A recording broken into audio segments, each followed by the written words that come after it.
Today we got Inside the Groove, episode 13. Today we have a special guest, Scott Zipadelli. Scott, thanks for joining.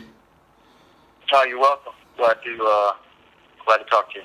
All right, Scott, I got a few questions if you don't mind. Sure.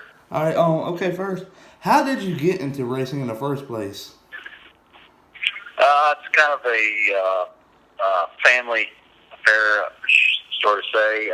Growing up, as far back as I remember, 4 or 5 years old, there was race cars in the backyard. My dad built engines, and my uncles both had race cars, and they were scattered throughout the garage. So, growing up as a kid, I was able to work for my uncles on their. They had 2 professional race teams, so all growing up through high school, and then as soon as I got out of high school, I went full time working on race cars. That's pretty cool. Second, I got the PJ1 they put down on tracks. How does it affect the trucks when they race? It affects the trucks the same way it affects the cars, Xfinity or Cup. It gets activated by heat and friction. So as they apply it, like the night before, like for an event, if you were to walk on it, you'd like feel a little bit of stickiness under your feet. If it was warm, if it's cool out, it's kind of slippery. It's shiny and kind of hard. And as the heat from the tires run on it, and then the sunlight comes out, as the track temp rises, it starts to get more sticky. And as the tires the friction in the tires and the heat in the track will make it come alive, and then the cars will kind of carry it around the racetrack and move it around, and then eventually it just kind of wears off. But it basically it's like racing on super glue. I don't know how else to explain it, but it's very sticky. It gives the vehicles a tremendous amount of grip. And it kind of masks a lot of handling issues, you know. You could be a little bit free, a little bit tight, and you get your tires and that stuff, and you just stick to the racetrack.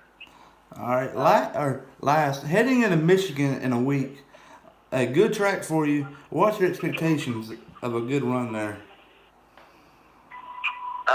Michigan, it changes every year. You know, the track's pretty worn out, and the grooves are all over the racetrack. We don't quite have the racetrack to race on as like cars do, because our trucks. If you take the high side of Michigan in a truck, it's really the long way around the racetrack, and our trucks produce so much drag that it's a little bit slower. So you got to run the middle to the bottom usually. We hope that there's a lot of fall off in our tires. And we hope it's hot and slick. That seems to be a benefit of our trucks and our setups here at HRE, that we like a lot of tire fall off and a lot of a slick track where the driver has to really drive the truck, and that we seem to have a really good package for worn out racetracks right now. So yeah, we're hoping for that. I saw, is this a true fact? You and Brett won there in 2016? That is correct. Yep, that was our first win together.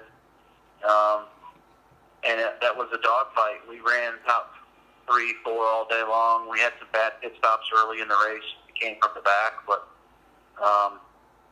we've done well together. And I kind of approach it like we're going to run the same truck.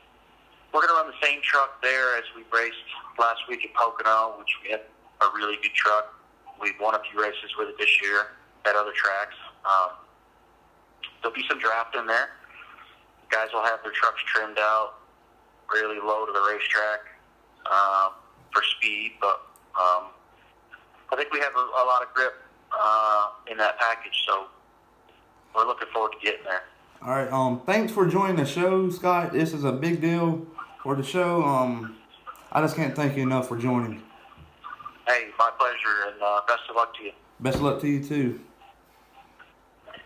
Bye. Peace.